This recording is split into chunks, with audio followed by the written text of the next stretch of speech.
time. I lost track of time. I know you don't want to talk about this event because you put your house No, it was on no great. Lyles winning this race. And over time, the writing was on the wall, but he tried to find little caveats here and there, like Noah winning the 200 at the trials.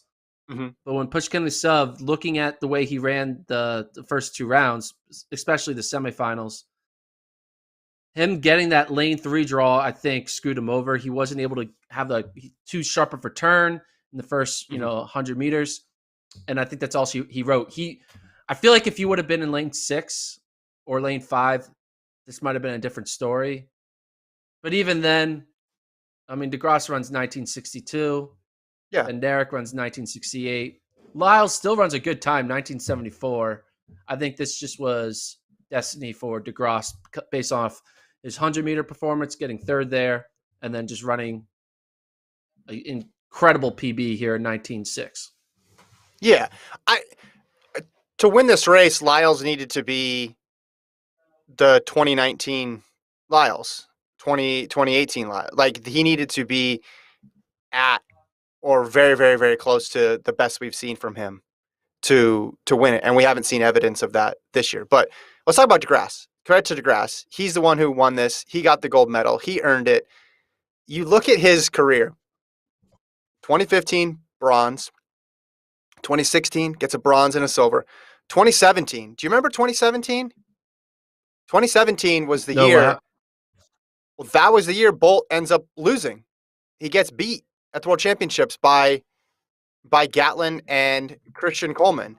Where was Andre de Grasse that year? That was the year he got hurt, right? In the lead up. And you thought, oh my gosh, that was his chance to potentially like beat Bolt, to move, to get that gold medal, right? Because Bolt was looking a bit vulnerable as well too.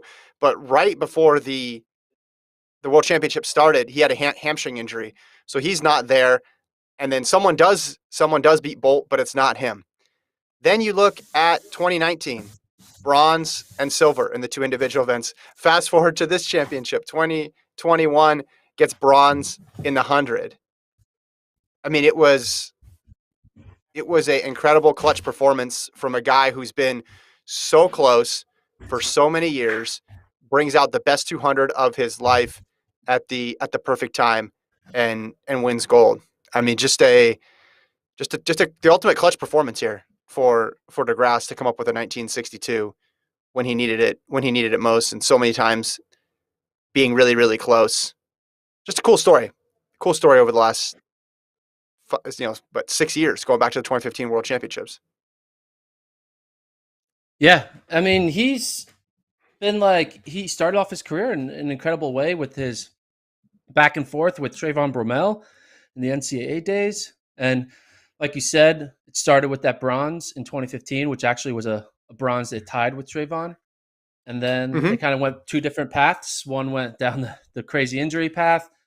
de Grasse went down the always a bridesmaid, never the bride type path, always coming up short. And finally, in the final race here of the Olympics, after getting another bronze in the 100, pulls off the gold. And it's a well-earned gold. It's not a weak, dare I say, like Guliev type gold where, everyone drops out of the 200. There were some real studs in this field, and Bednarek, Lyles, Knighton, and a few others. So it's a legitimate win. And hey, I think he's still young. He's what, Bromel's age, so he's in his mid-20s. I think he should be the favorite. I think going into 2022, if not just a 200, maybe even in the 100, right? Because 100 is Jacobs going to continue his dominance. Fred Curley is just a wild card in general. I'll never count him out, but he's still just a wild card. And then you obviously have Coleman coming off of 2 years of not running, Bromell being injured. So this could be de Grasse's 3-year reign potential, right? In my opinion. So, well, we know at the very least he's going to be in the mix because he's always been in the mix, and now he's shown that he can get the gold. And some of those silvers were to Bolt, so you put an asterisk on that. It's like, oh, you just happen to be going against the greatest men's sprinter of all time. Kenny Bednarek there. Kenny Bednarek in the silver medal position. I mean, what a story for him. He comes up with a huge race too. 1968.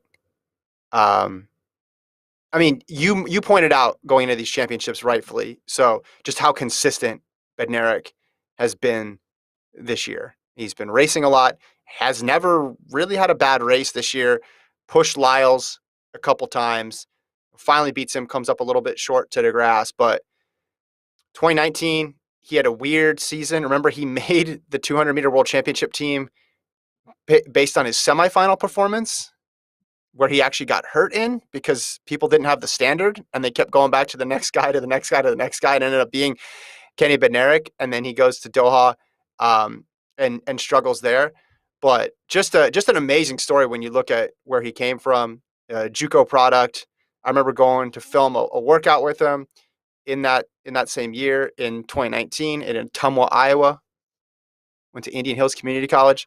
Gordon, for the workout, he didn't have his spikes with him. It was the last meet before their workout before JUCO champs, and he had one pair of spikes. He put it on the trailer that was already driving all the way to New Mexico, and then he had another pair, but he had lent them to a friend. So I think he did 2 or 3 150s in trainers. It was just incredible, and it just sort of gave you.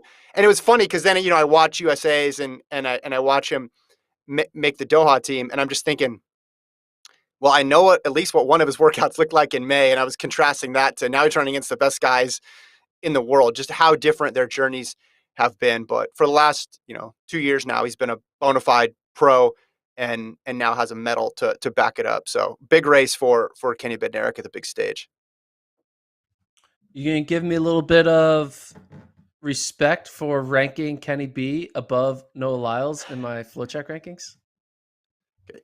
So if we go back, we look at the tape, clearly said Bednarek can beat Lyles in Tokyo, but he should not be ranked ahead of him. And we talked about the difference between rankings and predictions because Lyles was 2-0 against him this year, had the fastest time, had the faster time of the two. So I mean, I'll give you credit. Faster win legal time. Excuse me. Yes, faster wind legal time of the two this year. But I'll give you credit for not discounting him. That's for sure. That's for sure. So I got a question for you, just on big picture, and then we could talk about Knighton, and then move on to the other races here. Does it